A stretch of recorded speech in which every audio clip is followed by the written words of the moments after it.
povo que curte videogame, hashtag seus completamente malucos, e pra gostar de gamepad tem que ser meio tantã. Bem-vindos a esse programa chamado Gamepad, que te conta os paranauês para você manjar mais dos paranauês. E bem-vindos também a agosto, mês do cachorrinho amalucado. E o mês de pessoas muito malucas que fazem aniversário em agosto, tipo eu, tá? Então tô tomando conta e eu, junto com o José Carlos, vamos escolher que a gente quer falar de loucura, tá bom? O mês inteiro. Será que tem cachorro por aqui? Ah, socorro, é um louco, milagre! Só que não vai ser assim, tipo, a mesma coisa, não. Nesse vídeo e no próximo, a gente vai fazer algo muito, muito interessante, que é falar dos vilões. Por que as pessoas ficam loucas e fazem coisas do mal? Você sabe? E a pergunta que eu lhe faço, cara, pessoa malucada que está do outro lado, é: o que é loucura? Você sabe se você não está louco nesse exato minuto? Porque você pode estar. Exatamente isso, a loucura é difícil de dizer, não? Porque a gente define pelos outros. Tipo aquela pessoa, aquele bro é anormal, que não é normal na sociedade. Mas pensa que teve algumas sociedades e algumas épocas que fazer sacrifícios humanos era normal. Então se você não gostasse disso, você seria considerado anormal. Ahá. Na Grécia Antiga, inclusive, um cara chamado Sócrates falava que a loucura podia ser até uma coisa interessante, porque você podia ficar possuído por algo, e essa possessão podia trazer coisas até que benéficas. Você podia ficar possuído pelos espíritos, e daí virar um oráculo, e falar coisas muito interessantes, e falar sobre o futuro. Você podia ficar possuído pelas musas, inspirado, e daí fazer um monte de arte muito louca. Ó, que legal. Foi só no século XVII com um cara chamado Felipe Pinel, pegou? Você tá Pinel, Felipe Pinel, isso mesmo, é bem por isso. Ele falou que loucura era a anti-razão, antônimo de razão. Daí a gente resolveu, nossa, que coisa bonita isso, né? Vamos criar um monte de manicômio, um monte de lei, colocar todos os doidinhos num lugar só. Tem uma história muito bem contada disso num livro chamado A História da Loucura, do Foucault, que eu recomendo que todos vocês leiam, que ele vai falar sobre essa coisa do poder, da gente pegar e falar, você não pode fazer as coisas, você é meio tantanzinho, fica ali, ó, no cantinho, tá bom? E essa coisa da gente falar da loucura como uma questão de poder ou uma questão de possessão parece muito interessante, porque na ficção a gente gosta muito de tratar a loucura assim, porque a loucura daí pode ser uma desumanização aos pouquinhos, entende? Você vai perdendo aquilo que te faz humano. E daí representa o nosso medo de ficar possuído. Daí não tipo possuído Sócrates, possuído tipo demoninho mesmo, religião mesmo. E tem um jogo chamado Eternal Darkness que fala bastante disso. Pode jogar esse jogo. E como a loucura pode ter a ver com o poder, muitas vezes ela tem a ver com o complexo de Deus. E o complexo de Deus, tipo, sou incrível, sou o melhor de todos. Sou o bro mais legal do universo, então tudo que eu faço é legal. E muitas vezes isso vai para vários lugares. O primeiro deles são os governantes, porque alguns reis podem ficar meio loucos porque eles têm muito poder, então eles podem fazer o que eles quiserem. Não é mesmo, Joffrey? Ó, assassina. Cuidado, tá? Se for assim, você pode acabar que nem ele. Às vezes a pessoa não precisa nem ser rei. Ela pode só ser o líder de alguma coisa ou alguma organização muito importante. Por exemplo, o Majid Assadin, do Assassin's Creed, ele era um líder super bacana e, ó, ficou meio... Inclusive, tem um jogo que vai falar sobre essa decadência, a possessão e tal, que é o Clive Barker's Jericho. E nele tem o governador Cassius, que vai se transformar numa coisa bem grotesca também, por ser o líder, e um líder meio estranhinho, né? Todos os Covenants do Halo, os profetas do Halo, eles são todos eles também não são pessoas muito sãs. E também não usam isso muito para o bem. Se você não conhece muito bem a história, eu recomendo que você jogue e leia os livros, que é bem legal. O nosso segundo tipo são generais, que antes foram heróis de guerra. São pessoas que manjam de como destruir seus inimigos. O problema é que eles ficaram tão focados em destruir apenas aquele tipo de oponente que eles começaram a dar uma pirada na batata. Eu não sei se você sabe, mas tem um cara chamado Garrosh, e ele foi o líder da Horda por um tempo em World of Warcraft. E daí o cara resolveu que ele ia fazer umas ações assim não muito legais. Ele foi ficando cada vez pior, e cada vez pior, e cada vez pior, até o momento que nem a Horda queria ele de líder mais, de tão que ele estava. E daí ele teve um destino aí não muito bacana. Mas merecido, tá? Como Horda, eu digo que ele não merecia ser nada da Horda. O Loghain, do Dragon Age Origins, passou tanto tempo combatendo um povo que ele começou a achar que tudo que estava acontecendo, a invasão daquela raça muito louca. Falou, não, isso aí é intriga das inimigas, cara. Isso aí não está acontecendo. Ele resolveu fazer um golpe para destruir a galera que estava tentando proteger os outros. Tem que ser realmente meio... E tem um cara chamado Randall, que é tipo um general muito importante em Prototype, que passou 40 anos lutando contra a maldita infecção. Daí chegou um momento que ele falou, quer saber? Queima Manhattan. Queima tudo, que é aí que vai ficar bom. É aí que a gente vai resolver tudo. E se você achava que a relação de poder tinha que ser essa, tipo, a liderança e tal, não é bem assim. Lembra do que Sócrates falou. As musas também podem possuir as pessoas. Então aí tem alguns vilões que, por conta da sua arte, começam a achar que os humanos servem para isso, né? Para a arte deles ficar bonita e melhor. Daí eles começam a entrar aí numa escadinha de decadência que não tem muita subida, não. O Sander Cohen, do BioShock, por exemplo, resolve fazer esculturas com pessoas. É bem grotesquinho. Daí ele resolve também explodir pessoas, ou tem um pianista que fica ali com uma dinamite amarrada.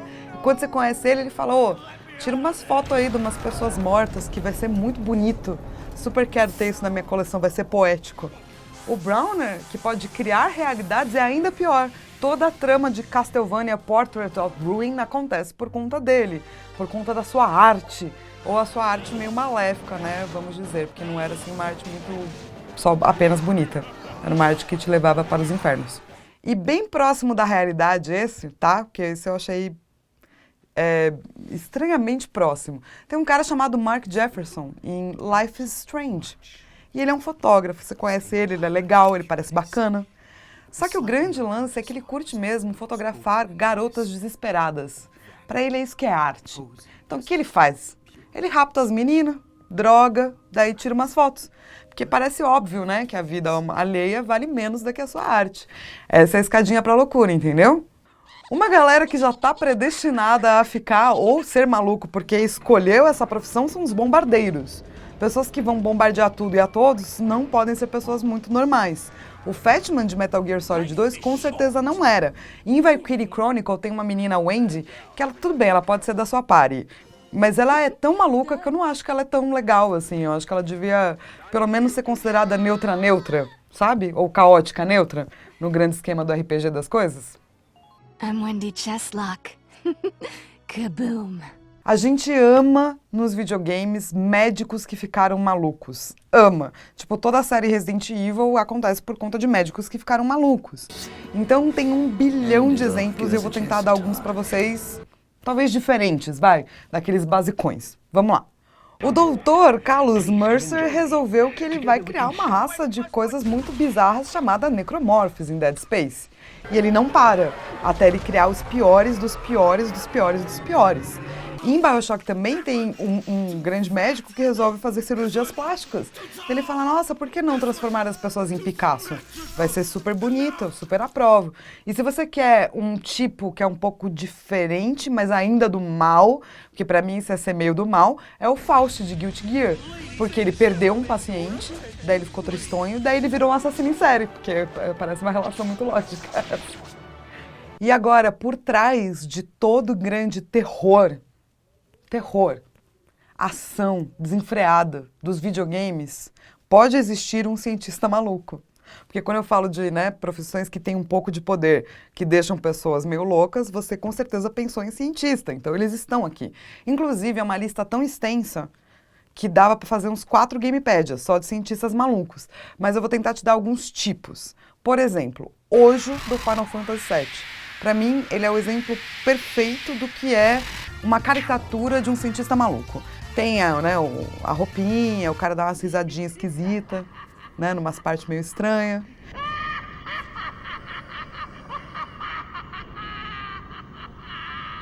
E daí ele começa a fazer experiências muito, muito bizarras, até o momento que ele faz experiências nele mesmo e, na verdade, tudo que acontece no jogo só acontece por conta dele. Apesar dele não ser o vilão final, ele é com certeza o vilão mais influente, porque foi ele que moldou aquele universo, sacou? E se você curte experimentos genéticos, você sabe que essa é uma área muito cinzenta, né? Espionagem, arma biológica, trabalhar com o humano. E o Bob Page do Deus Ex, começou a trabalhar com essa área até ele criar um plano muito maligno e muito estranho, que você obviamente só vai descobrir no final do jogo super antigo. Mas você sabe, na Gamepad a gente dá spoiler mesmo, então já era, é isso que acontece. Além disso, há muitos cientistas loucos que são oponentes e são engraçadões, tipo o Klungo do Banjo-Kazooie, o cara do Manic Mansion e por aí vai. E a gente tem, tipo, doutores que existem há milênios e franquias de videogame, tipo o Dr. Willy do Mega Man, Robotnik do Sonic. Então, ó, uma lista extensíssima aí de cientistas malucos, vilões pra você. E nosso último tipo é um tipo que eu gosto muito, que é o palhaço, o bobo, o jockster. Por quê? Não sei se você sabe, mas na Idade Média, os palhaços tinham a função, sim, de entreter a corte, e eles eram deformados, eles tinham infâncias horríveis, porém, eles podiam falar a verdade para o rei, a coisa que ninguém podia mais falar. Então, os bobos da corte, os palhaços, eles tinham um poder que era acima do poder do rei, e era um poder de subversão. E é por isso que muitos vilões, como o Coringa, é claro, vão utilizar dessa faceta do palhaço, porque ele é um anarquista, caótico, que faz o que quiser. É legal, né, essa relação? E pra mim, no videogame, não tem ninguém melhor do que o Kefka de Final Fantasy VI. Ele, inclusive, pra mim, é um dos grandes vilões já feitos, porque ele começa muito bobo, meio cômico, você dá umas risadas, você fala, olha que cara bobão que tá vindo aí. Só que daí ele começa a matar gente, daí você começa a ficar meio preocupado, e daí no final ele realmente consegue fazer genocídio. Não é em todos os games que o vilão, no decorrer do game, faz genocídio. Geralmente acontece antes, ou o cara tenta e não consegue, você para ele. Quer ficar, você não para, não. Então, apesar dele ser assim, engraçadão e tal, você tem um ódio muito absurdo dele até o final.